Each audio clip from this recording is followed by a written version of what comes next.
terimalah salam budis dari kami, Namo Buddhaya. Pertama-tama perkenalkan, nama saya Adrian. Nama saya Gisa. Jadi pada kesempatan kali ini kami akan mewawancarai peternak unggas. Nah, untuk peternakan yang kami wawancarai berada di wilayah Sewan. Ya. Mari saksikan.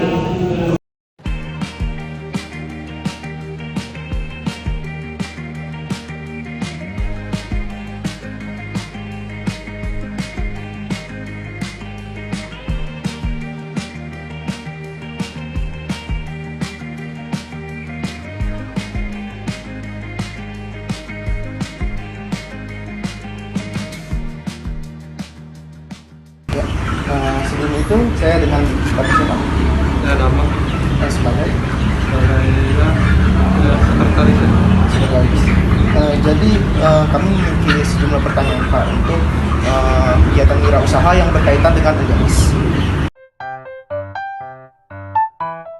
Pertanyaan pertama, apa yang menginspirasi Bapak untuk ikut dalam wirausaha ini? Jadi berpartisipasi dalam wirausaha yang berkaitan dengan unggas. Karena emang di daerah Tangerang ini banyak yang meminati, seperti banyak udang kecil seperti udang ayam kuning, ayam bukalasan, ayam potong. Dan boleh diceritakan nggak Pak proses awal Bapak beradaptasi gitu ketika pertama memasuki atau menjalani wirausaha yang berkaitan dengan unggas? Udang baru-baru sulit.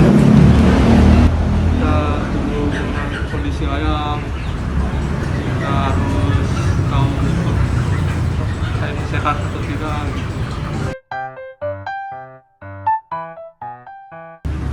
Lalu apa sih Pak tantangan terbesar nih untuk menjalani wirausaha yang berkaitan dengan unggas ini? Tantangan terbesarnya apa? Resiko penyakitnya itu sangat besar, karena kalau ayam jantan ini gampang mudah sakit kena virus. Jadi kalau udah kena satu, kena semua. Jadi kan itu kan kita bisa lihat ya Pak ya, kan cukup pack ya Pak ya, Iya. cukup ramai. Kan kalau misalnya satu kena semua itu kan sangat merepotkan ya Pak ya. Iya. Jadi untuk kayak menanggulangi atau memperbaiki situasi seperti itu bagaimana? Ya harus dikosongkan dulu semuanya kandangnya, divaksin, udah baru diisi ulang lagi. Apakah pangan seperti minuman mempengaruhi? Bisa jadi, tergantung itunya juga. Makanya airnya kan air yang mengalir, yang bersih. Nah, tadi kan kita sudah membahas tentang jika terkena penyakit ya Pak. Kalau agar tidak terkena penyakit, untuk menjaga ayam-ayam ini tetap sehat dan tidak terkena penyakit itu bagaimana Pak? Tergantung suhunya juga sih. Suhu? Iya, Mempengaruhi? mempengaruhi. Kalau terlalu panas kan jadi dia ayam ini tidak bisa panas. Nggak bisa panas? Jadi dia terlalu panasnya jadi ngelekup banyak yang mati. Oh, kalau untuk terlalu dingin apakah mempengaruhi Pak? Tadi kan terlalu panas. Kalau dingin mungkin nggak terlalu kayaknya ya. Tadi kan kita setelah membahas tentang kesehatan unggas ya Pak ya. Sekarang siapa sih target pasar utama dan bagaimana cara menjangkau mereka Pak? Mungkin dari sesuai pasar-pasar Pasar-pasar. sama pedagang-pedagang keliling. Kita pasokin dari pasar kayak pasar induk, pasar anyar, atau pedagang-pedagang keliling yang kayak seperti di motor gitu. Dan cara menjangkau mereka seperti apa Pak? Kayak mungkin dipromosikan per orang secara langsung atau bagaimana? Mungkin dia kenal dari satu dengan yang lain gitu. Misalnya kayak kita punya langganan sama bapak, terus bapak mengenalkan lagi, oh bagus nih kandang ini gitu. Apakah ada teknik-teknik seperti pemasaran online yang telah dilakukan Pak? Yang melalui internet gitu, Oh, sudah dilakukan. diberlakukan?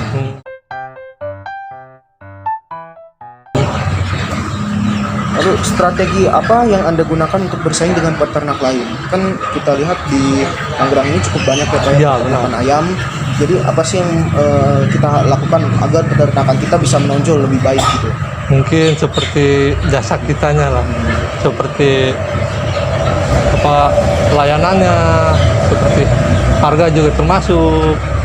Kan misalnya di sana di kandang luar harganya berapa, di kita berapa, terus sama di luar pelayanannya kayak kita kan begini suka dikirim ke Jakarta kemana gitu sesuai inilah pelayanan jasanya sih. Berarti yang menjadi faktor utama selain kualitas dan harga itu pelayanan ya Pak? Iya benar.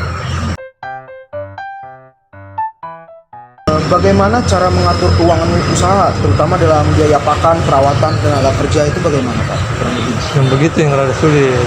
Soalnya operasional lumayan besar juga. Pakannya kan harus kalau kandang penuh begini dua karung minimal. Kalau untuk biaya kan ya Pak ya, biaya pakan, habis itu perawatan dan tenaga kerja itu yang terbesar apa Pak? Dan boleh diceritakan secara lebih detail ya? Iya itu pakan itu besar. Ya, sama karyawan gitu, gaji karyawan, sama ongkos potong. Jadi ini kan ayam itu dipotong. Kita bayar ongkos potongnya ke yang motongin. Oh dibayar juga? Bayar. Jadi kita jual hidupnya doang. Sama kalau risiko paling besarnya itu mati. Wah. Mungkin risiko yang besar itu.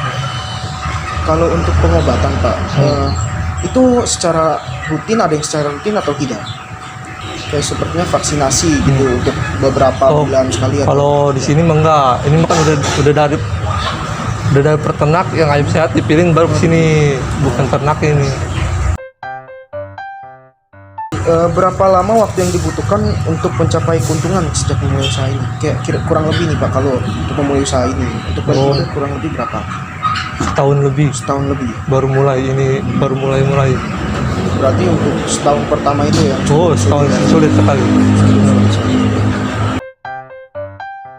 Apa teknologi dan metode yang diterapkan dalam peternakan ini? Ini mah nggak ada teknologi, bukan tidak teknologi.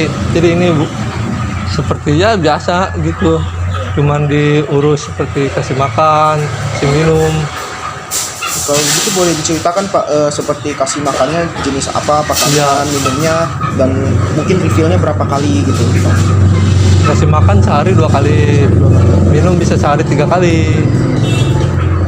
Dan kalau untuk pembersihan kandang, perawatan kandang itu kurang lebih seperti bagaimana? Mungkin sebulan sekali. Sebulan sekali. Bisa Itu dicuci atau bagaimana? dikeruk. Dikeruk. Ya, terus dibungkus.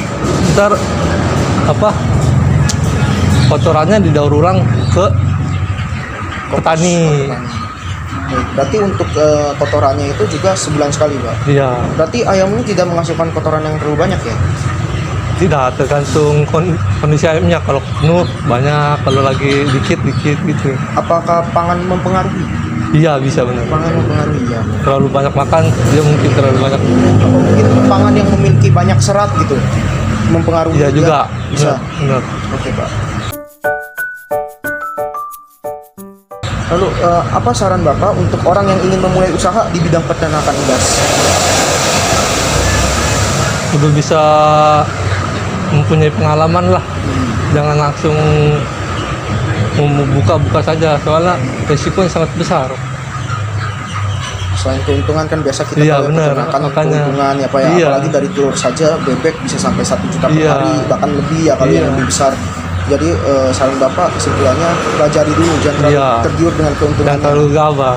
Apalagi tadi Bapak sudah menyatakan bahwa keuntungannya itu kurang lebih balik modal 1 tahun ya, waktu yang Tahun. lumayan ya. Pak, ya. Cukup lumayan kan. Lalu Pak, pertanyaan terakhir. Hmm. Kesalahan apa yang paling fatal dan perlu dihindari untuk wirausaha baru di bidang ini? Jadi kalau saya ingin memulai usaha di bidang ini, apa sih yang perlu saya pelajari, apa sih yang perlu saya hindari agar tidak terjadi kerugian atau kebangkrutan? Langganannya itu sih, seperti distributor atau kayak pembelinya.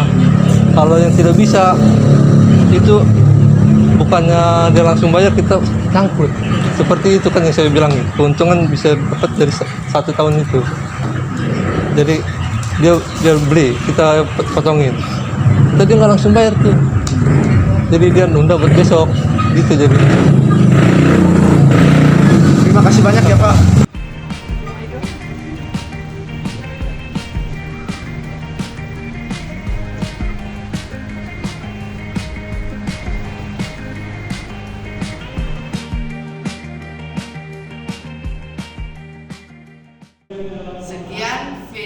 wawancara dari saya dan teman-teman. Terima kasih. Namo Buddhaya.